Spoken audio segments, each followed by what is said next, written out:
India versus Bangladesh T20 సిరీస్లో second మ్యాచ్కి సంబంధించిన మార్పులు చేర్పులు ఏమన్నా ఉంటాయా? మ్యాచ్ నుంచి ఏం ఎక్స్పెక్ట్ చేయాలి? బంగ్లాదేశ్ ఎటువంటి ఇంప్రూవ్మెంట్స్ చేసుకుంటే బాగుంటుందని మాట్లాడుకుంటూనే హాంకాంగ్ సూపర్ సిక్సెస్ మళ్ళీ వెనక్కి వచ్చిందంట. దాంట్లో ఇండియన్ టీం కూడా వెళ్తుందని చెప్పేసి చాలామంది ఎక్సైట్ అయిపోతున్నారు. ఎవరెవరు వెళ్ళిపోతున్నారు రా మాట్లాడుకుందామా? ఇంకెందుకు ఆలస్యం, లెట్స్ గెట్ స్టార్టెడ్.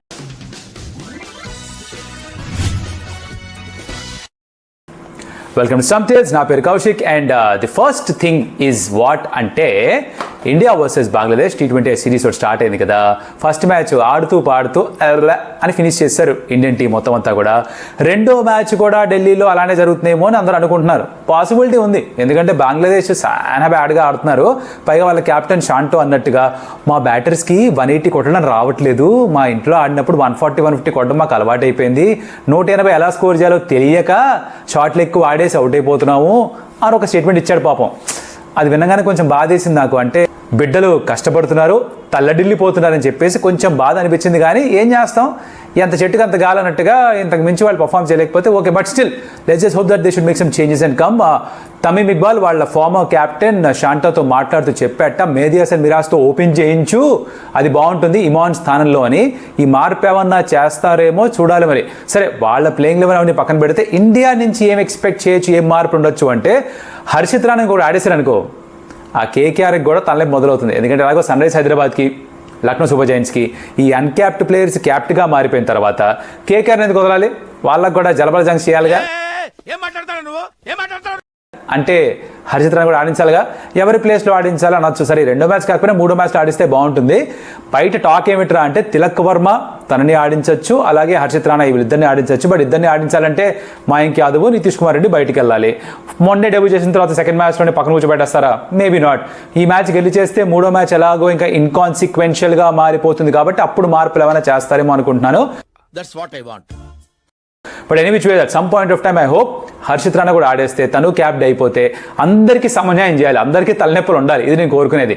సరే, మ్యాచ్ ఎక్కడ? ఢిల్లీలో. ఏం ఎక్స్పెక్ట్ చేయాలి? బోల్డ్ రన్స్. ఒకప్పుడంటే లో వికెట్స్ ఉండేవి, స్లో వికెట్స్ ఉండేవి, కానీ ఈ మధ్యకాలంలో గత 2-3 సంవత్సరాల్లో చూస్తున్నాం మనం, ఐపీఎల్లో కూడా బోల్డ్ రన్స్ స్కోర్ చేస్తున్నారు. సో రన్స్ చాలా ఎక్స్పెక్ట్ చేయొచ్చు.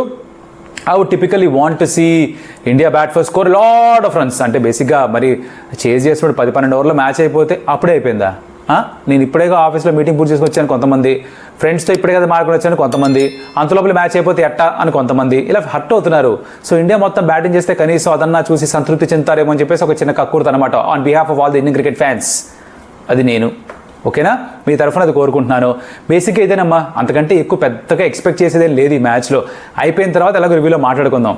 సరే, ఇంకోటి ఏమిట్రా అంటే T20 ఉమెన్స్ వరల్డ్ కప్ జరుగుతుంది కదా, దాంట్లో India already first match against New Zealand ఓడిపోయారు, తర్వాత అగేన్స్ట్ పాకిస్తాన్ గెలిచారు, నెక్స్ట్ శ్రీలంకతో ఆడాలి, తర్వాత ఆస్ట్రేలియాతో ఆడాలి.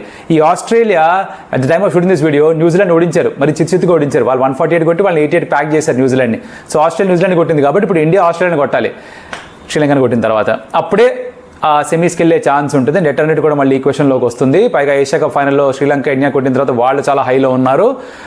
హర్మన్ ప్రీత్ కౌర్ ఆడుతుందో చిన్న డౌట్ అవుట్ ఉంది.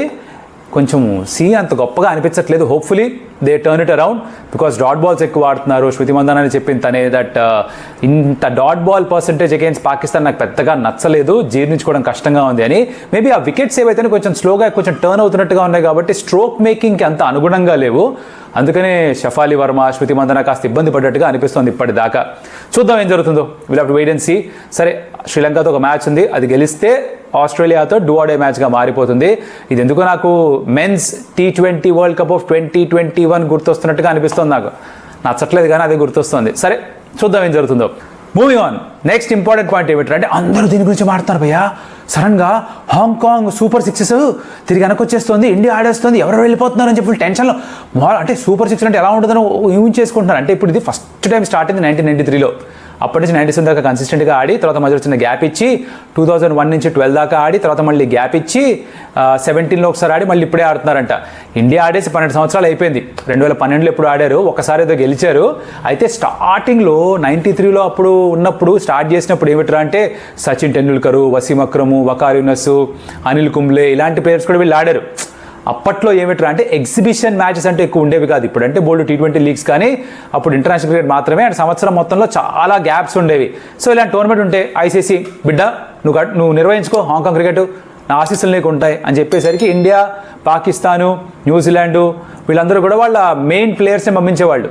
6 వెళ్ళొచ్చుగా పైగా ఆడడానికి వాళ్ళు పంపించేవాళ్ళు. అలా వాళ్ళందరూ ఆడారు. ఇప్పుడు ఆ సీన్ లేదు. మీరేదో ఎక్స్పెక్ట్ చేసేసి రింకు సింగ్ వెళ్తాడు, సూర్యకుమార్ యాదవ్ వెళ్తాడు, హార్దిక్ పాండ్యా వెళ్తాడు, జైస్వాల్ వెళ్తాడు, రోహిత్ శర్మ, అవన్నీ లేవు.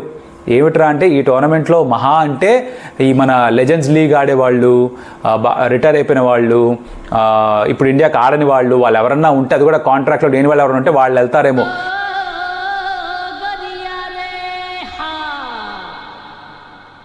అంతకుమించి ఎవరు వెళ్ళరు. మీరు ఎక్కువ ఆవేశపడకండి, అంతేమి ఉండదు.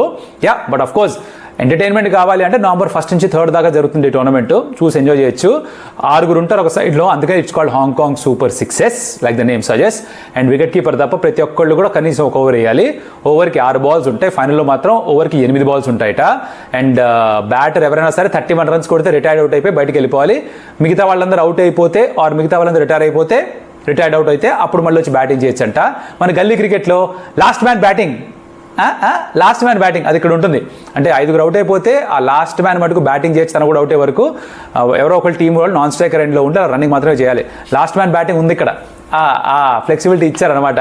ఇలాంటివో చిన్న చితకా రూల్స్ ఉంటాయి. ఫన్గా ఉంటుంది. బేసిక్గా 6లు కొట్టచ్చు.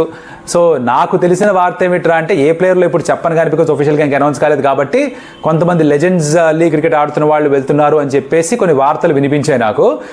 12 టీమ్స్ ఆడతాయిట. దాంట్లో పాకిస్తాన్ తప్ప ఇంకెవరు కూడా ప్రస్తుతానికి ఇంకా టీం అనౌన్స్ చేయలేదు. పాకిస్తాన్ టీం చూసిన అర్థమైపోతుంది వాళ్ళ మెయిన్ పాకిస్తాన్ టీం కాదు అది. సో ఎక్కువ ఎక్స్పెక్టేషన్లు పెట్టుకోకండి.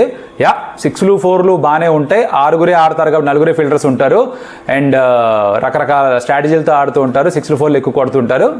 ప్రతి బౌలర్ వేయాలి కాబట్టి ఆబ్వియస్లీ కొంతమంది వీక్ బౌలర్స్ ఉంటారు. ఇవన్నీ జరుగుతాయి. This is all expected. అలా చూద్దాం అనుకుంటే చూడండి, ఇండియా స్టార్స్ వస్తారనుకోకండి. సరే, మీ ఉద్దేశంలో ఒకవేళ పొరపాటున ఇండియా కరెంట్ స్క్వాడ్స్లో ఉన్న వాళ్ళలోంచి ఎవరన్నా వచ్చి సూపర్ 6లు ఆడితే బాగుంటుంది అనిపించి ఒక 6 పేరు చెప్పాలంటే కమెంట్లో చెప్పండి. సరదాగా ఊహకి. అంటే మందేం పోయింది, ఊహ ఫ్రీయే కదా. మరి ఇప్పుడు ఎవరికి ఎంత కమెంట్ పెడతాడు, అబ్దుల్ కలాం గారు కలలు కనమన్నారు, అవి పెట్టకండి.